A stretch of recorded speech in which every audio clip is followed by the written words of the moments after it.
In September 2014, we interviewed a model management company in Shanghai. This was a large foreign company. We asked a group of young people from all over the world what they thought about creativity, what creative meant in their eyes. Which do you think is the most creative place in the world? Well, I think one of the most creative places in the world is where I'm from, actually, the United States. I would say it's Germany. Israel, French, Paris, Italy. Japan also. Italy has so many nice movies, and for example, Malena, Monica Bellucci, and great brand like Prada. Because Germany is very famous for house music, and house music, for example, is developing very, very fast. And I would say the best artists, the best creative people are coming from Germany. From France, I can realize that the brand Louis Vuitton. Canon 对 Sony. In film, I would say probably Lola Rent is. Because let's take an example of one of the cities. It's Tel Aviv. All of the city is built up in the Bauhaus style. Japanese comic and the movies and Electric, 小王子, 海贼王 and Slam Dunk. 怪兽. There is actually a very simple standard for people to judge whether a country is creative or not. It might be a movie or a product. In the past, China has been known to the world for the Great Wall and pandas. In the future, if we want to be remembered by the young people, it might be because of one movie or one product. This will be the creative style that represents China. China's creative industries are evolving quietly, so this might be ignored still. But when we ask them about China's unique element of creativity or of corporations, they could still feel it. I think everything grows so fast here. They're working hard, but they are so fast. Very, very fast. 太快了，都需要闲的感觉。 Slow down a little bit. 慢一点 ，enjoy life more. Don't do this mass production, maybe a little bit less, but better quality. Even though the Chinese creative industries are evolving very quietly, they still feel how fast China is growing. Velocity is the trademark of the Chinese creativity. If you want to know about China, you need to learn why China focuses on speed. But if you want to understand China fully, you have to know that it has much more than just speed.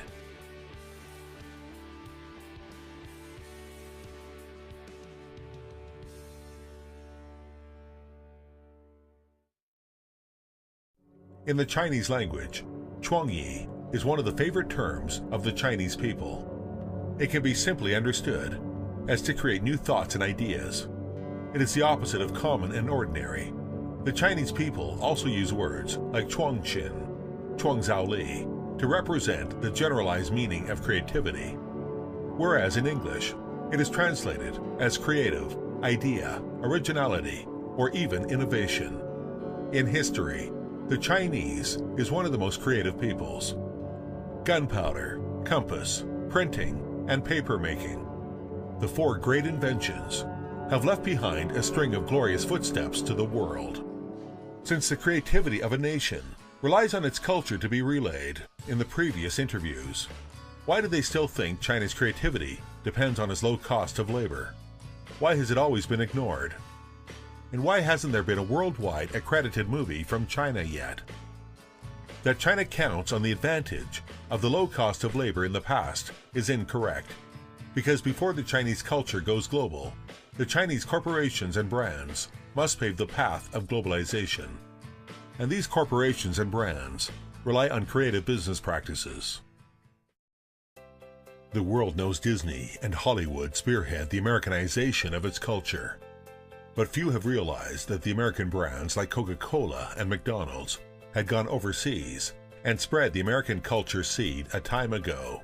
Coca-Cola Company was founded in 1886. By 1906, it entered into Canada, Cuba, and Panama for overseas expansion. In 1927, Coca-Cola came to China for the first time. In 1979, the third week after China and the United States re-established foreign diplomacy, the first batch of Coca-Cola landed in Beijing through Guangzhou via Hong Kong. On the other hand, Disney was founded in 1925.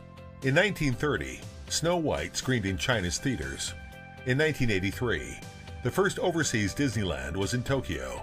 In 1986, after signing an agreement with CCTV, Disney's Mickey Mouse and Donald Duck was aired on CCTV every Sunday at prime time, 6 p.m.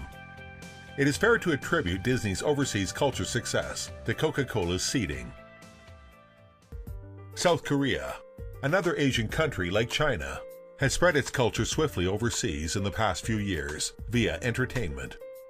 In 2014, the Korean TV series My Love from the Star swept throughout Asia. It became the #1 hottest searched word in several countries. But the success we see today is actually the heavy lifting done by Samsung Electronics and Hyundai Motor and other Korean enterprises over the past few decades across Asia, and with their core values and culture to the users through their products. 在今天，在很多人都在仰望迪士尼或者好莱坞，它所有这种文化产业带给全球的影响的时候，其实很少人去想到，今天为什么迪士尼跟好莱坞它会影响到全球，是因为在可口可乐跟麦当劳比它更早的全球化。我们可以用一个比喻文化跟商业创意的关系。我认为一个文化呢，就相当于一个蛋糕上面的奶油，而商业呢是下面的蛋糕。在数字时代，我们可以去比较，一本书也好，一个电影也好，它可能只能在1年当中一个时期对你产生一点影响。但是呢，如果我们想象一下，无论是你的产品、手机或者家电或者一台汽车进入你的市场，跟那些电影、电视相比较，这些产品是每天每一时刻都跟你在一起。那些商品代表国家意志的产品，它更能够给你一些文化的传递。In 1982, Coca-Cola acquired the Hollywood film group Columbia Pictures. It immediately topped the news buzz in Hollywood. Robert Goizueta, the president of Coca-Cola, believed that in order to further Coca-Cola's strength, they must add cultural taste to the brand, while consolidating its iconic American image. Likewise, Japan also employs its cultural products to reinforce the nation's business status.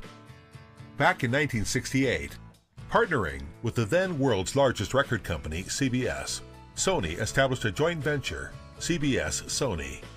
The revenue has risen from 700 million to 110 billion yen in a span of 20 years. In January 1988, at a staggering $2 billion, Sony bought off CBS's record business in over 40 countries and became one of the world's largest record groups.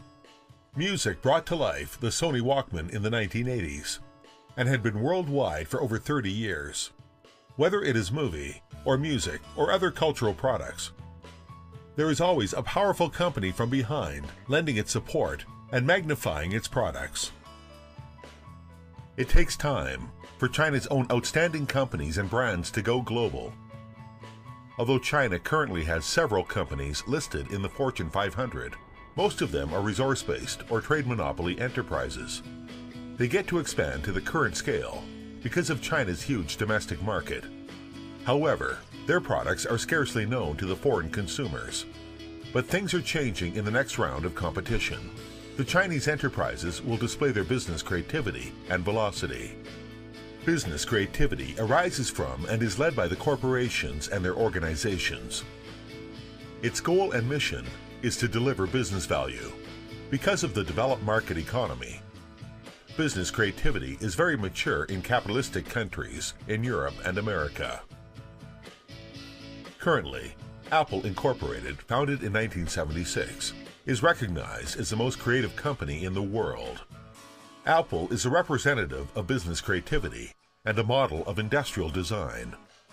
Its core idea in business creativity is to produce perfect products, with the in-depth analysis and research provided by its product design team. Through the industrial design, user experience, and technological innovation, all highlight the final standard of Apple's creativity, which is, the users love your products. Whether it is a MacBook, an iPod, an iPhone, or an iPad, they all made Apple Inc. gain both fame and wealth. In the year of 2013, Apple Incorporated's annual revenue was 170.91 billion US dollars. Over 150 million iPhones were sold that year, with a net profit of 37.037 billion US dollars. More than 600 billion US dollars in market value was gained, making Apple a definite superpower in business. Likewise, on the road, Chinese corporations are also growing rapidly. Lenovo, founded in 1984, was originally set up by 11 engineers with an initial capital of just 200,000 RMB that was invested by the computer department of Chinese Academy of Sciences. In 2013, Lenovo became the #1 seller of computers and the biggest PC manufacturer in the world. By March of 2014, with a turnover of 38.707 billion US dollars, Lenovo successfully entered the Fortune 500 list. 62% of its income was from overseas, and it made third place in the PC market of the United States for the first time. The percentage of market share of Lenovo in the American PC market was up to 10.8%. In Brazil, it also made a new record of 15.1% of the Brazilian market share. Japan was the biggest buyer in Asia-Pacific market, with 25.8% of the market's leading position, while in Europe, Middle East, and Africa, it reached 14.8%. Almost in every area, the percentage went up to double-digit share of the market, becoming one of the top 3 companies worldwide. It also became the #1 seller in 12 major markets, such as Germany, East Europe, Russia, and the like. Back in 2004, when Lenovo acquired and merged with IBM PC, its turnover was only 22.55 billion Hong Kong dollars, only 1/9 of today's figure. Most of the media had a pessimistic view of this acquisition, believing that Lenovo was expanding at a speed that was too fast for it to cope with. However, today Lenovo has proven its success. More importantly, the logo of Lenovo has appeared to every consumer's eyes all over the world, along with every single Lenovo product. It is prepping the future to bear and deliver Chinese culture.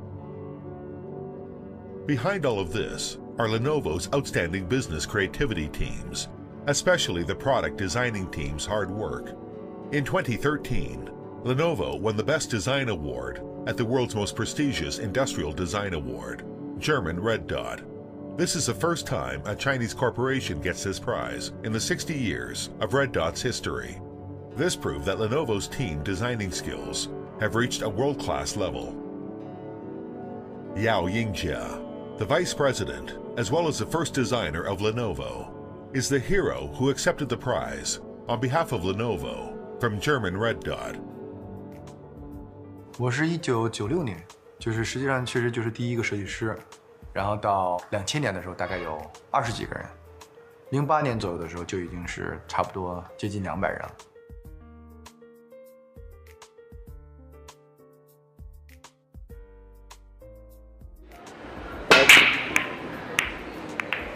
那中国和其他国家的设计师最大的不同，我觉得还是他们对于生活方式的理解不同。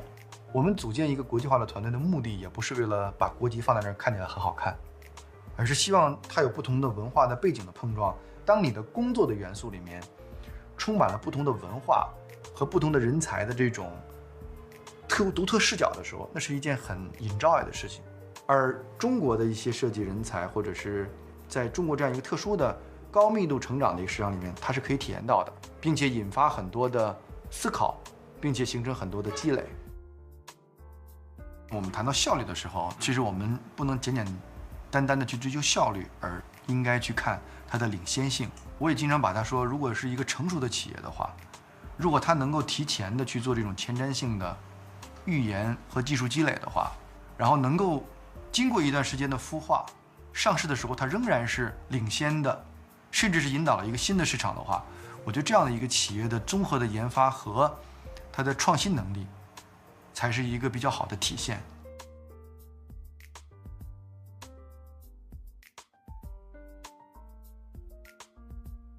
我觉得有一个可能在未来的5年可能会慢慢消失的一个词儿，就是我们所谓的我们是不是很国际化？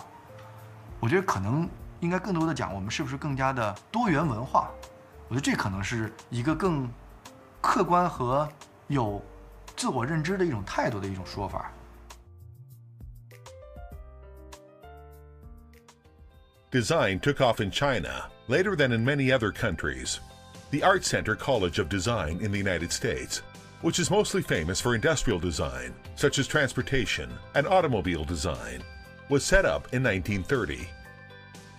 The history of the Rhode Island School of Design can be traced back to 1877.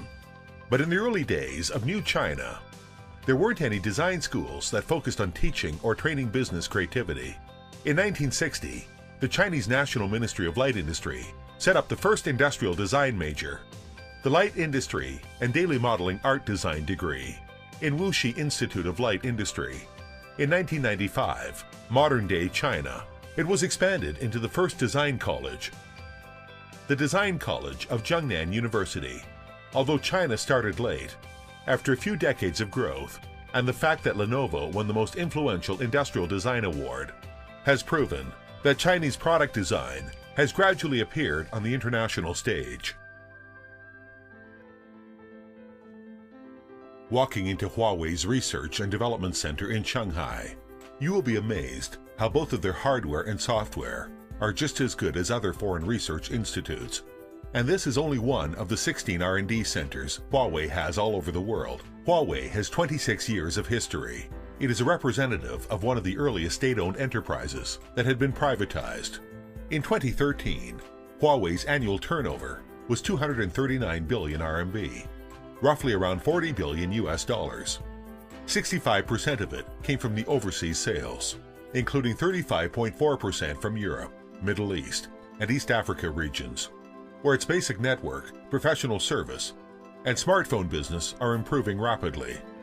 16.2% of it was from the new market in Asia Pacific, and 13.1% of it from Latin American countries in the American region, where the basic network business and the consumer business continues to grow strongly. Huawei's birth and growth is very different from other corporations. Bruce Lee is the vice president of Huawei, in charge of the most competitive product line, mobile phones, as well as the high-end series phones, product strategy, research, development, and integration. He joined Huawei as an engineer in 1998. Between 2009 to 2012, he released Ascend P1 and Ascend D1 to the global market and succeeded. His mission is to research and develop and design products that can succeed all over the world. 华为一直是一个在研发上非常舍得投入的公司，我们每年都把这个销售额的10%以上的这个用于研发的投入，可能会在这个非常时间长了以后，你才能获得它的收益。我们有去拓展更多的业务领域，包括什么互联网啊，甚至包括中国过去非常火的这个房地产啊什么这些。这些即使在这些行业投入产出非常高的时候，我们还是把这个所有的资金都投到了这个通信方面。虽然现在市面上已经可以买到这种非常好的、像性价比也很高的这样的芯片，但是我们还是坚持我们的海思，我们子公司在那个终端芯片上的那个高强度投入。虽然知道就是说在这个过去的几年我们这个投入产出可能是负的，但是我们还是要坚持去投，要屡败屡战，然后最终达到成功。Spearheading the Chinese corporations on the global stage, Lenovo and Huawei have been working long and hard on the boulevard of globalization. To the world, it took them a short time to achieve what Europe and America had done in decades. But in truth, it is because of China's huge bonus in population and digital revolution, and it's just the beginning. Other aspiring enterprises and corporations are expanding at an even more ferocious speed in their globalization. Headquartered in Beijing, Xiaomi was founded in April 2010. It is a mobile internet company specialized in smart devices. Born for you, burn for me is Xiaomi's product concept. Xiaomi is the first company that started to use the internet for developing mobile phones' operating system, and fans getting involved in development and improvement. Set up by 14 people initially, it grew to 6,000 employees in 4 years. turnover exceeds billions of US dollars. Their star product is their MI smartphone, priced at less than 2,000 RMB. We can look at the following figures to get the idea of Xiaomi's speed. Established in April 2010 with 14 founding partners, and by August the same year, MIUI was launched. The company value was $1 billion US dollars. Within a year, the employees expanded to 300 people. August 16, 2011, Xiaomi Mi 1 phone was launched, and 300,000 headsets were pre-sold within 34 hours. On August 16, 2012, Xiaomi Mi 2 was launched. By the end of 2012, 12.65 billion RMB in sales were made, selling a total of 7.19 million Mi 2. The company value was over $4 billion US dollars. Employees exploded from 300 to 2,000. In September 2013, Xiaomi Mi 3 phone was launched. The company value reached $10 billion US dollars. It became the fourth biggest internet company in China and the fastest growing firm. 18.7 million Xiaomi mobile phones were sold. Xiaomi TV Box became popular online with an annual sales revenue of 31.6 billion RMB. The employee number topped 4,000. By July 2014, in the first half year alone, the sales number was 26.11 million sets and 33 billion RMB. The annual sales of the Xiaomi phones are expected to hit 60 million sets, with over $10 billion US dollars in sales. The team now has over 6,000 employees. Xiaomi is also trying to actively step outside of China. In the middle of June 2014, Hongmi Note, also Xiaomi's brand, launched in Taiwan's online retailer PC Home with a price of 4,999 Taiwan dollars, which is 1,035 RMB. 10,000 phones were sold in just 1 second, according to the local news VR Zone's report. July 2014, Xiaomi launched Hongmi phones for 128 US dollars in Indonesia. This created a purchasing rush at the time. Xiaomi repeatedly succeeded in other emerging markets through the same way.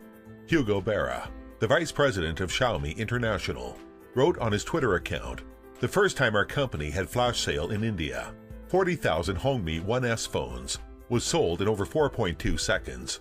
The Indian market is just a beginning.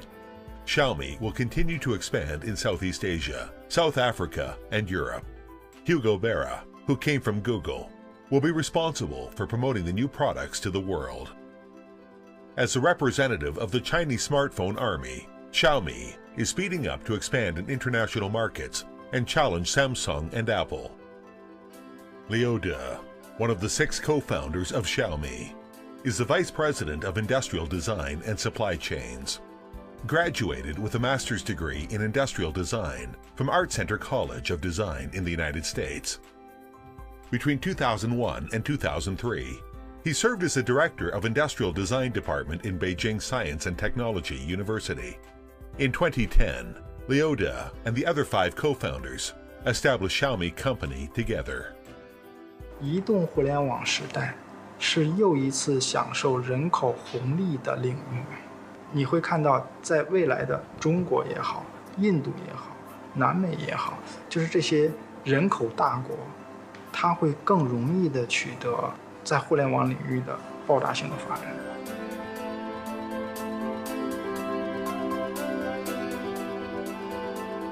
今天我觉得是中国的市场需求到了，所以你能看到各个公司都重视，设计公司都比原来活得更好，然后政府的政策也开始倾斜这个领域，所有这一切都是源于市场的需求和竞争到了今天这一步。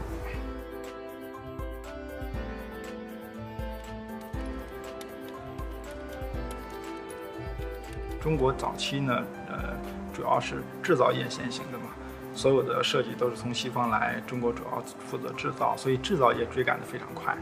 那现在慢慢的从中国制造向中国创造转型，所以再下一步可能我们往上追的是中国的企业的创造力和设计能力。我觉得这是很正常的，就是一步一步，你总是要先做出产品来，先活下来、壮大起来，然后再慢慢的做精品，慢慢做有自己风格的、有自己设计的、有自己特点的产品。第一个就是我们有通过互联网渠道能够真切地了解到第一线的用户他的需求。第二句话是说，我们也是通过互联网渠道能够动员第一线的用户参与到小米产品的设计里来。第三个优势是我们可以向大家提供精品的产品，并且性价比很高。在小米向海外推广的过程中啊，就是依赖这3个优势来推进的。我们今天如果用价格来定义高端手机，这是不正确的，因为手机高端与不高端是跟它的配置、性能、外观、工艺，跟它是不是价格卖得贵是两码事。所以小米因为没走传统渠道，是完全互联网渠道的，我们上来就比别人省了一半的费用，所以说价格已经不是来评价一个手机是不是高端的指标了。比较这几家公司的话，就是苹果和三星，他们理论上说都是属于上一个10年里非常优秀的公司，下一个10年里是不是属于他们，那完全看它是不是能顺利的转型，能够满足下一个10年的需求。但小米从一出生开始，它就是属于下一个10年的公司，我觉得应该这样理解这个。When we interviewed Liu De, he said that demand is awakening, and this is a particularly critical point. A 2013 report from the World Bank calculated GDP according to PPP. Since the 1980s, in just over 30 years of history, China's GDP has grown by 47.4 times, while Europe, Japan, and the United States grew by merely 4.3, 4.1, and 4.3 times. But the gap between China and them has shortened from around 40 times in 1980 to only 4 times today. As Maslow's theory of necessities has stated, when people are still focusing on their physical needs and safety needs, creativity culture has no soil to grow. With the growing of our GDP, China's consumer demand is awakening, the time when the market is fully activated. It is also a huge opportunity for the promotion of business creativity. Tencent is the most successful Chinese internet company. Headquartered in Shenzhen, it was founded in November 1998.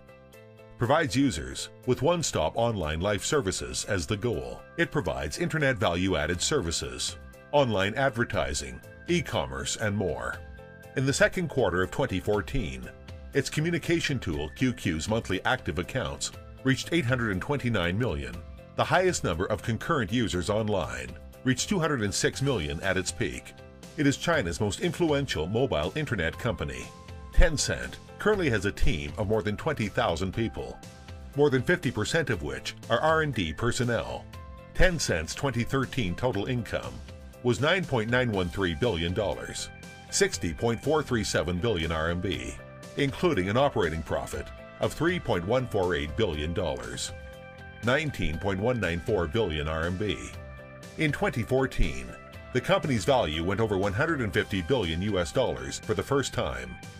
Even if the income is already such a large base specification, compared to 2012, Tencent still maintained a 38% growth. A very important reason behind this is because of its other flagship product, Weixin, or WeChat. WeChat was launched by Tencent's Guangzhou R&D department in early 2011. It is an application that sends picture and text messages, as well as video calls. It supports group chat and other online social activities. The speed of its development is amazing. By the 29th of March 2012, WeChat exceeded 100 million users within 433 days, with an average growth rate of 230,900 per day. By the 17th of September 2012, WeChat reached 200 million users within 172 days, with an average growth rate of 581,400 per day. By the 15th of January 2013, WeChat reached 300 million users within 120 days, with an average growth rate of 833,300 per day. WeChat is similar with WhatsApp from the United States and Line from Korea. They are all mobile social apps, but WeChat is more innovative from a product perspective. It is featured with Moments, public accounts for corporations, combined with mobile payments, and well-designed personalized features, such as Shake. which have been welcomed by users. It can be said that WeChat is truly an international perspective app that has the ability to compete internationally. Also, because of this, in April 2011, the English name of Weixin, WeChat, officially entered overseas markets. The same year, in October, WeChat started to support traditional Chinese language interface and allowed users from Hong Kong, Macau, Taiwan, the United States, and Japan, these 5 regions, to bind a phone number with their WeChat accounts and added an English language interface. The same year, in December, WeChat implemented support for SMS registration in 100 countries worldwide. In Southeast Asia, including Hong Kong, China, Taiwan, China, Singapore, Malaysia, Thailand, Vietnam, Indonesia, and India. Both Apple App Store and Google Play, WeChat is in their top 20 download lists. And once in Taiwan, WeChat was number 1 in both of the downloading lists. WeChat's international team is a team with only a few dozen employees, but relying on the technological innovation advantage of their products, as well as a determination of globalization of Tencent, WeChat launched a rapid globalization offensive. Before entering every country, WeChat makes improved products for the local markets very quickly, combines them with their local culture, and makes suitable advertising plans for the local markets. Another reason why it needs to be so fast is because competition in internet products is very heated. If they lost the first mover advantage, as a follower, it would be very difficult to go beyond and seize any market share from WhatsApp and Line. On August 15, 2013, the number of WeChat overseas users exceeded 100 million. During the 2014 World Cup in Brazil, WeChat signed the Argentinian national team captain, Messi, and Brazilian national team player, Neymar, as a spokesman, advertising WeChat's online activities on TV all over the world in prime time, and expanding users worldwide. Meanwhile, within the shortest possible time, shot dozens of ads showing on TVs of different countries and regions. In every advert, they use the most popular local celebrities and local creativity to get close to its users, especially in Thailand, Indonesia, Malaysia, Philippines, India, and Italy. The markets had great response. By the end of the second quarter of 2014, the combined monthly active accounts of Weixin and WeChat has reached 438 million. Compared to the traditional manufacturing industry, relying on products and sourcing mode, WeChat only took 36 months, entering into more than 100 countries. Not only was just speed, but also behind their successful marketing strategies, brilliant products, and their perfect execution. Whether it is Lenovo, Huawei, Xiaomi, or Tencent, we have seen that in the field of product innovation, China has already stepped onto the international stage. In addition to the progress in product innovation, Chinese enterprises' marketing business creativity is also quickly catching up. Many great product ideas ultimately fail in the market due to insufficient marketing support. Chinese companies are increasingly aware of this, so besides adhering to product innovation, they pay more and more attention to enhance the brand and business creativity of advertising. The advertising industry in the early stages of socialism, after the founding of New China, was not open. China's first commercial appeared in 1979, after the economic reform and opening up began. On January 4th, Tianjin Daily published China's first newspaper ad. On January 28th, Shanghai TV showed the first national television commercials. In March and June, CCTV and People's Daily followed by running commercials. Therefore, the modern advertising and branding theory and systems in China both came from Europe and America. At that time, commercials and business ads were newborn, and there was no professional basis or talent. In 1983, Xiamen University opened China's first advertising department. In the same year, Zhongshan University became the first school in China to recruit students in marketing and sales. The world's top-ranked marketing department at Northwestern University in the United States has its history tracing back to 1903. Thus, in nurturing talents, China started 80 years later. Meanwhile, the U.S. modern advertising industry has developed more than 100 years. From the U.S. drama Mad Men, we can see that the advertising industry in the 1960s in New York was already booming. And nearly 20 years after that, China is just starting from scratch. There are 3 international foray advertising firms that have a very strong influence on China. One of the 3 companies is Ogilvy & Mather. Ogilvy & Mather was not the first advertising company that entered China, and it is not the world's largest either, but 2 books have made Ogilvy & Mather one of the most powerful foray companies all over China. One book was written by David Ogilvy, named Confessions of an Advertising Man. This book has had 7 editions printed in China, with cumulative sales of over 1 million copies. Ogilvy successfully established themselves as a leading position in branding. The other book is Ogilvy & Mather's Point of View. It originally was a collection of their staff's experiences at the company. Up till now, since 2001, it has printed 7 editions in mainland China. Most professional advertising people in China know about international foray companies and their advanced profession through Ogilvy & Mather. Another company is Bates. It brought unique selling proposition, USP, to China. This theory was introduced and became a well-known classic strategy in advertising industry at that time. The last company is Zenith, which was formed in October 1996 by the merger of 2 media departments of Saatchi & Saatchi and Bates, 2 of the world's leading foray advertising companies. In the following 20 years of developing, this model successfully became a giant amongst Chinese media corporations. It should be said that these international foray advertising companies have taught us the knowledge of advertising to make Chinese enterprises understand how to market and position their brand. For example, we should mention Procter & Gamble. Procter & Gamble is the world's largest advertiser. In 2013, its global revenues were up to $85.12 billion US.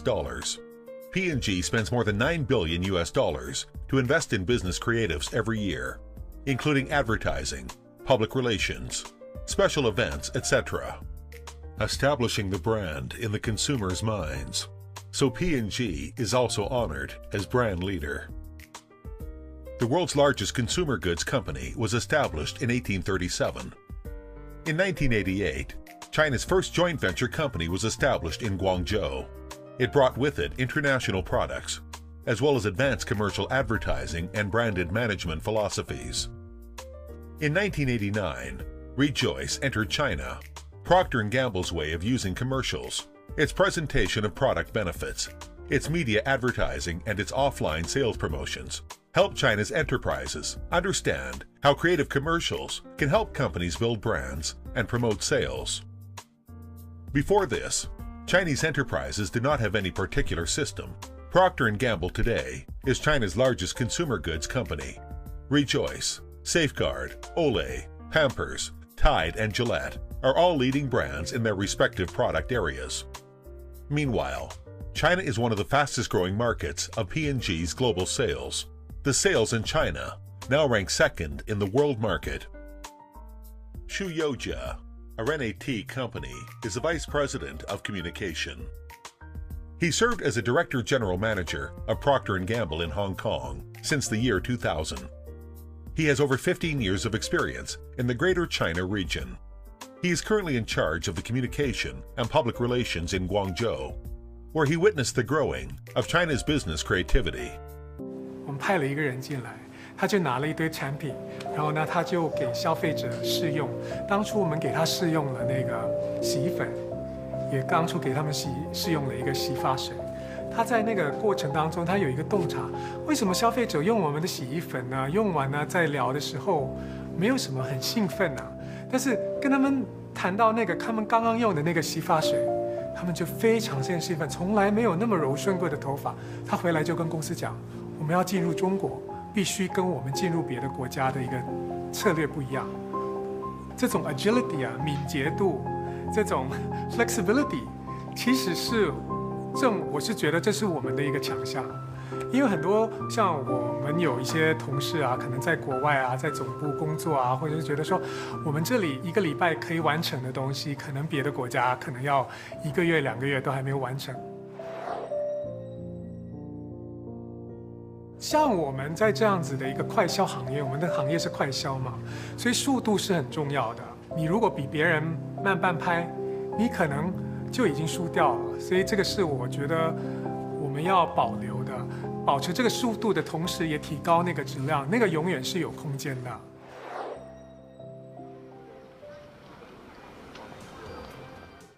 Compared to these international brands, Chinese companies are learning and growing very fast too. So far, among many excellent companies in China, a lot of their marketing and business creativity decision makers, CMOs or VPs, came from some international companies' background. They have rich international corporate brand management and marketing experience.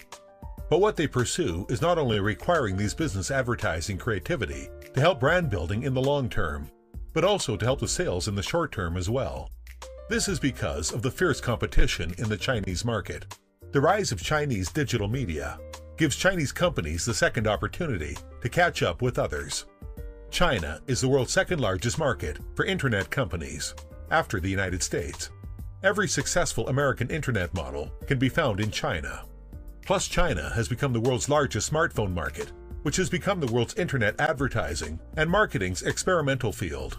No matter in search, video sites, social platforms, games, or mobile, many of China's cases are very creative and advanced in the world. In 2012, Hollywood famous director Michael Bay's movie, Transformers: Dark of the Moon. You may notice there is a Chinese milk brand that is clearly placed. This so-called Shuhua Milk Corporation, Yili, is China's largest dairy group. It is also one of the world's top 10 dairy corporations in Asia. It was originally just a local Chinese co-op farm in Hohhot, but it developed very fast ever since. Since 1993, Yili focused on brand building and marketing, resulting in the first half of 2014 with about $4.5 billion in revenue, 27.471 billion RMB. Meanwhile, Yili overseas business development is also quickly expanding, setting up as a top-quality milk provider all over the world. Yili took the opportunity of the Transformers China release through product placement and content marketing, making a very successful marketing plan and receiving a great return. Finally, from another perspective, through collaboration with a worldwide influential movie, it started a marketing and brand-building campaign on the world stage, reflecting the confidence of the Chinese brand. While these branding corporations are fighting in the front, behind them, advertising, media, design or manufacturing companies are all in close collaboration. They are also the most important force in business creativity service. The world's largest communications group, WPP, was established in 1986. Under its name there is Ogilvy & Mather, JWT, Y&R, Group M, Waves, and many other professional services companies. With more than 100,000 employees worldwide, in 2013, global cumulative revenues were more than $16 billion. Media contract amounted to over $70 billion. It is a veritable giant. WPP in China has more than 10,000 employees and a lot of offices in many cities. 2013 WPP, China's turnover, more than 30 billion RMB. In the past 20 years, the business creativity talents who came here or trained here were growing quickly. In customer acquisition, strategy, media, and creativity, they all have been growing as well. In the early years, a lot of professional services needed experienced experts from overseas to complete. But now most of the work can certainly be done by the local talents in China. TB Song entered the advertising industry in 1974 in Taiwan. In 1985, Taiwan Ogilvy & Mather was founded. Under his efforts and promoting the United States, Ogilvy & Mather formally entered mainland China in 1991. Ogilvy & Mather is one of the first groups of international foray companies that entered mainland China.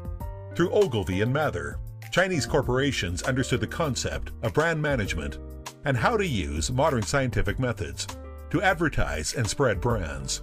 TB Song is known as the godfather of Chinese modern advertising industry, promoting Chinese business creativities. He has made a great contribution, and he currently serves as the chairman of WPP in Greater China region. 对中国的企业，他在建立品牌的时候，一直有一个迷思，在过往觉得品牌可能就是一个知名度，你如何把知名度打响？那慢慢的，大家也开始体认到，比如品牌是一个跟消费者的关系。而且是一个情感性的关系。那如何走进情感性的关系，实际上是对中国企业是有难度的，有难度。事实上，中国的产品的形象在最近几年已经逐渐在改变之中了。它不是以前的所谓的价钱很便宜，然后质量不好。那当国外的消费者接触到我们的产品，接触到我们的品牌，这个情形就会改善。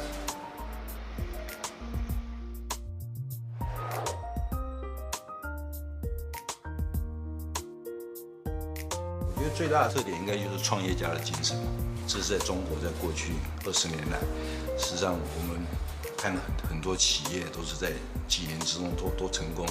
事实上，那个最主要就是说，中国这个市场快速的成长的过程有很多机会，所以中国人呢有一群那种创业家，想要成事的创业家就是敢冲，然后抓住机会，然后把事情做成。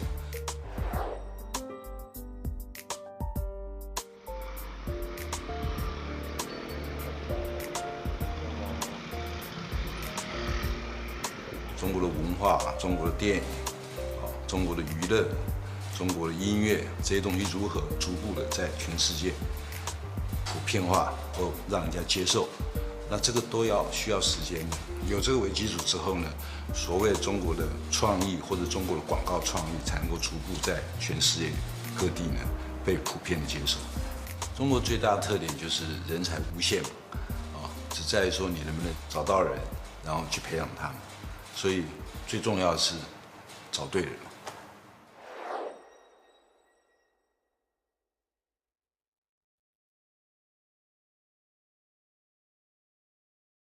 就10年在中国就有很多新的东西出来。Through foreign advertising companies, especially those 4A companies, are the pioneers of China's advertising industry. Local companies grow more rapidly. Along with China's capital market becoming active, we have many listed companies focusing on communication, including Blue Focus. Originally started as a PR company, founded in 1996 and headquartered in Beijing, it has now 23 offices nationwide and nearly 5,000 employees. In early 2010, the Blue Focus was listed on the second board market and became the first listed Chinese PR company. In the first half of 2009, operating income was only 143 million RMB, which was less than $25 million US. However, the first half of 2014, the number reached 2.6 billion RMB in revenue, approximately 450 million US. Its value has increased 18 times in 5 years. The market value is nearly 300 billion RMB. Domestic Chinese capital market gives local communication companies almost 40 times of price-earnings ratio. Compared with WPP and other communication groups, local ones get 3 times more capital premium, and that allowed them to grow more rapidly. During the first visit of the famous international 4A company, Gray Worldwide's global headquarters in New York's Madison Avenue in 2005, I was shocked by seeing a 37-floor building with more than 1,800 people working in it. And 10 years later, in Zhoushan Chao Building, the headquarters of Blue Focus in Beijing, there are more than 4,000 people working there. In 2013, Blue Focus invested 350 million RMB shares in a veteran British international public relations company named Huntsworth, headquartered in London. Meanwhile, Blue Focus also acquired the world's leading social media communications company from the UK, named We Are Social, with 82.84% of the shares, in order to obtain and share its talents and tools inside such an innovative digital marketing company. And in July 2014, Blue Cursor acquired 75% of the shares of the world's leading industrial design company, Fuse Project, with 290 million RMB, which was founded in 1999 and headquartered in San Francisco. Holly Chung, living in San Francisco, is the president of the Blue Focus, responsible for overseas business, and is a pioneer in the development of the Blue Focus overseas. 蓝标成立于96年，所以发展到今天十几年路程呢，对我们来讲，感觉也像弹指一挥间。那要是从整个国际的这个传播行业的发展来讲，其实不会仅仅是一个跟随者的角色，它甚至在一些方面会是一个这个倡导者和领导者的角色。我们现在开始做一些全球化的并购，像大家都已经了解到的。那这个中间包括我们在英国有投资2家公司，一家是 Harmsworth Group， 这个是一家老牌的这个英国的公关集团。第2家就是 Wear Social。那最近我们做了一件事情，大概大家会发觉比较有趣，就是我们在旧金山湾区硅谷那一带收购了一家公司叫 Fuse Project。Fuse Project 呢是全球顶尖的一个设计公司。收购这个企业时候受到很多问题，包括就是说你以前是一个所谓的公关的或者做广告的公司，怎么会想到来收购一个设计公司？因为很大程度上我们是希望能够把一个整个品牌的 story 通过不同的渠道，但是以统一的这个 message 能够那个传播出来。那 Fuse 在这一点上是非常有优势的。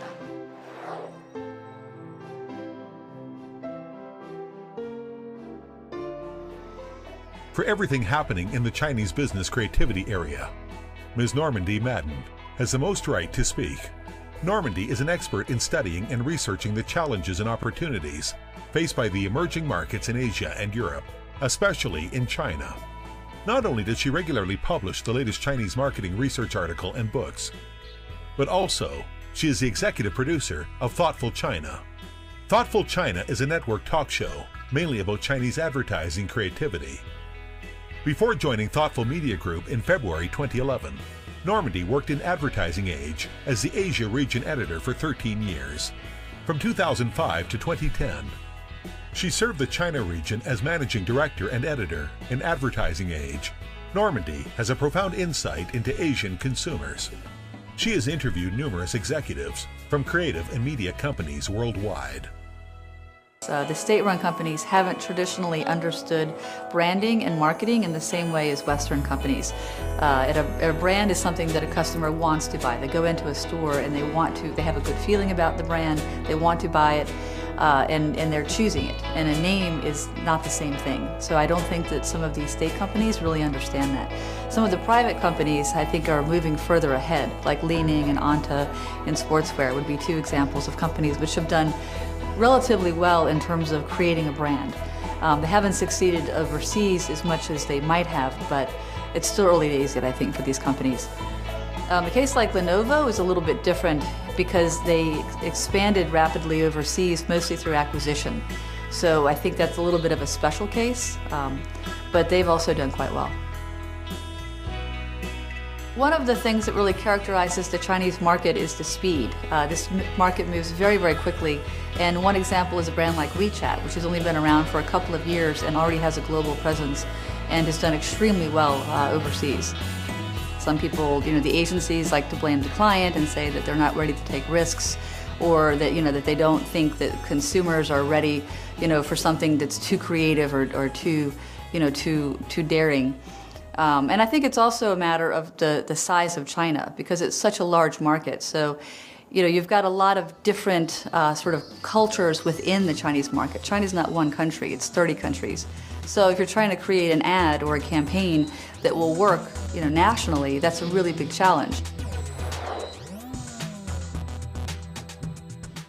Chinese branding is growing rapidly, especially the private enterprise. They are ahead of the state-owned enterprises. Success of WeChat is seen as part of their own terms. Of course, the biggest problem of Chinese branding currently is talent. For business creativity in China, due to its special market and culture, companies must learn to be empathetic and patient. BBDO is one of the world's renowned advertising creative companies, established in the United States in 1891. It currently has 15,000 professionals, working in 81 countries and 289 offices worldwide. Its China branch has acquired numerous awards. At the ROI Festival, Andrew Robertson, BBDO's global CEO, shares his love for China. China is a remarkable country. In the advertising business, it's a relatively new country. The advertising business is in the context of 5,000 years. And then the speed, sheer speed with which they apply all of that learning to whatever it is that they're working on. And that energy and speed is something that I find it really invigorating. Another important reason behind the rapid development of Chinese business creativity is the unanimous support and action in this whole country, from top to bottom. Besides having a population of 1.3 billion people, China also has 23 provinces, 5 autonomous regions, 4 municipalities, and 2 special administrative regions. It is a unified multi-ethnic country with 56 nationalities. Its management complexity is no less than the whole of Europe. Every local people's government is the executive organ of the local people's Congress, set up to regulate, lead, supervise, and manage the administrative organs. But the local government of China is different from the federated state government of the United States, which has relative independence, autonomy, legislation, and free formulation of industrial policy. Whereas the Chinese central government has the absolute leadership of local governments, every major national strategy or policy decision is from the highest levels of CPC Central Committee, General Secretary, and the Premier's instructions. And then it is implemented and carried out from top to bottom, level by level. On November 8, 2012, the 18th National Congress of the Communist Party of China was held in Beijing. When he was the CPC Central Committee General Secretary, Hu Jintao made a report to the Congress. In it, he called for promoting the rapid development of cultural industries as soon as possible, as an important part of the report. In December 2013, Xi Jinping, the General Secretary, made it clear during the collective learning in the Politburo, enhancing national cultural soft power relates to our country's positioning in the pattern of world culture, to our country's international position and international influence.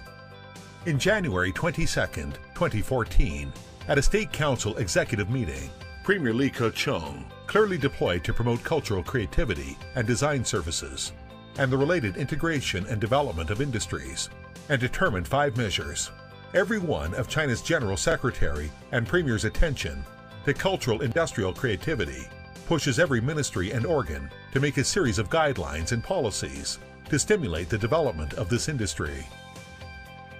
Among these policies, what caught the most attention to the world is China's protection of the intellectual property right. After joining the WTO, China has been criticized by some countries who believe that China's IPR protection is not strong enough. There is no safeguard of the interests of creators, and therefore, it is not good for cultivating the soil of growing creativity. China Advertising Association, founded in 1983, is an institution directly under the State Administration for Industry and Commerce. Chinese commercials are in charge by the State Administration for Industry and Commerce's Advertising Department.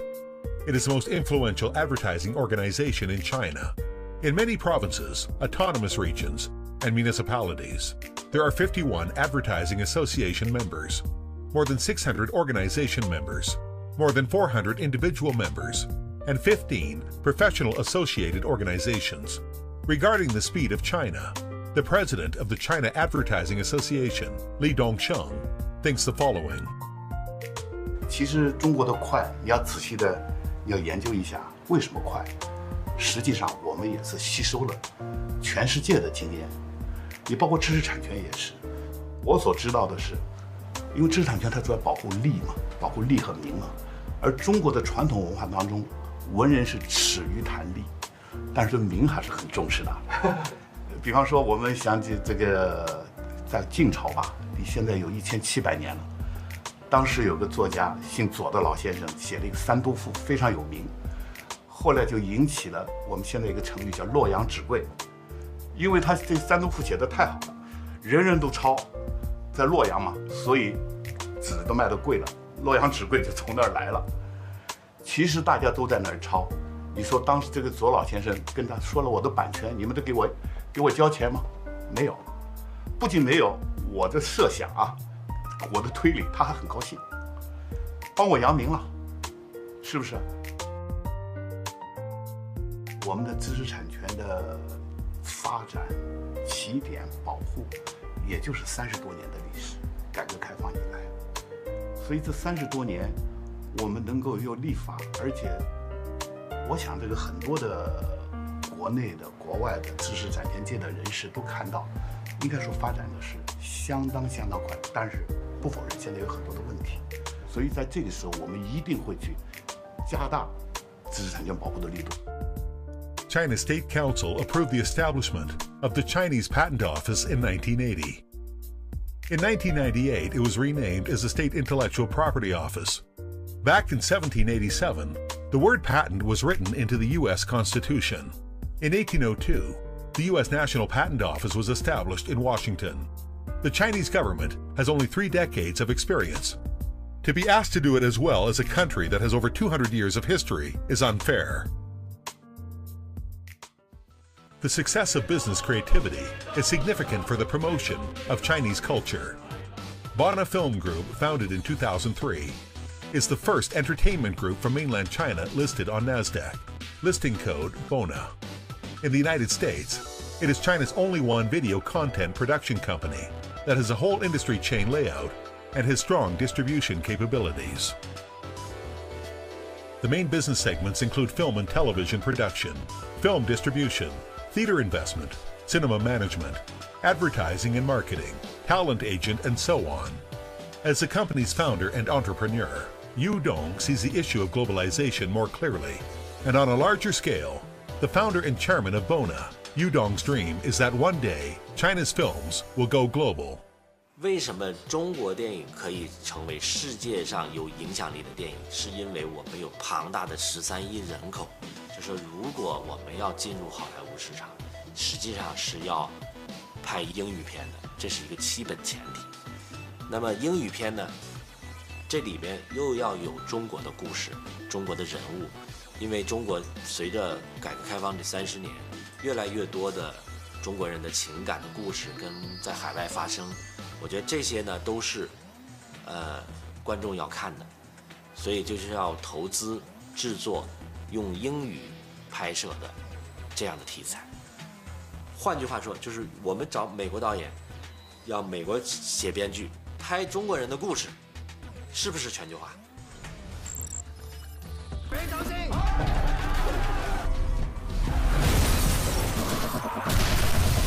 窃听风云》的1、2、3。我们准备把它翻拍成北美的时候，过去我们《无间道》只是卖了一个重拍权，但是这一次不同，这一次是我们要求一半一半的投资，我是投资方之一，然后把它拍成一部英语片。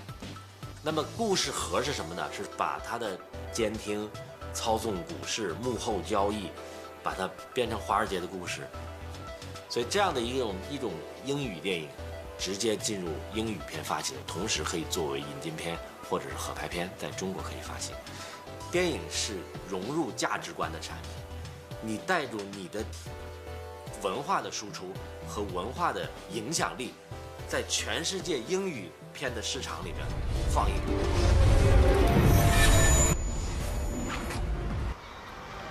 On September 19th, 2014, the Chinese internet company Alibaba was officially listed for trading at the New York Stock Exchange, closing at $93.89 on the same day, with a 38.07% increase. Its market capital reached $231.439 billion, exceeding Facebook to become the second largest internet company after Google. The figure tops the GDP of Portugal, while in a traditional economic sphere, China's companies need time to grow to compete on a global sphere, while in the new economy, especially in the internet industry, China has 4 seats in the 10 most valuable internet companies in the world, while the other 6 belong to the United States. Michael Moritz, the U.S. venture capitalist, partner at the renowned venture firm Sequoia Capital, commented on his LinkedIn page.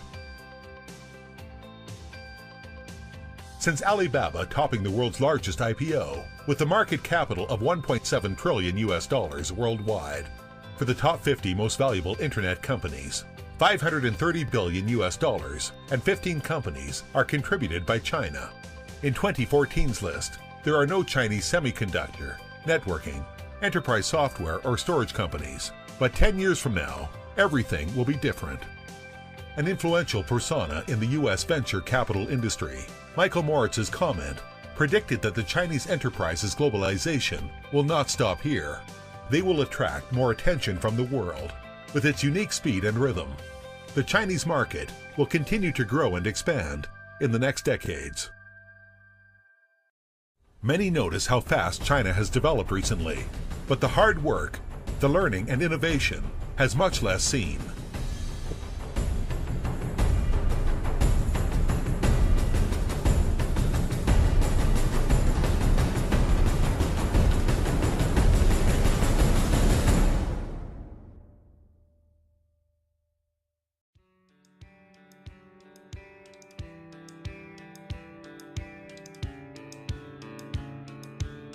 哎呀，这个问题，喝酒和关系，这的确是事实。就是尊重，然后要真实。即使是喝酒，可能也是这个半杯一杯，这个浅尝辄止，这个非常优雅文雅的这样喝酒。我觉得到了中国，慢慢的这些外国的朋友还是可以适应的。我们公司就很清楚，我们送礼的还是靠你们工作的一些成绩来评估。我们现在其实有很多地方，他们其实是非常尊重那些国际合作伙伴的习惯，他基本上不需要跟客户去喝酒，只要把专业谈好就可以了。这是一个误会嘛？这是一个误会嘛？那中国的社会本来就是要关心。你说，比如说奥美在美国做广告，他不需要关心，他还是要关心嘛，只是大家建立关系的方式不同。中国人是好客的，所以都想把自己最好的东西给别人，而恰恰呢，我们很多的外国朋友呢，他不是从这种文化里出来的。A lot of the Chinese, I think, are not even necessarily in favor of, the heavy alcohol consumption that has been characterized in the Chinese market. But in terms of doing business, it does help to really have a social strategy. There is a lot of karaoke and a lot of, drinking and dining, and a certain amount of that really has to be done for a foreigner to succeed here. 我们去欣赏和包容差异性，也许是一件非常有乐趣的事情，而不是一件痛苦的事情。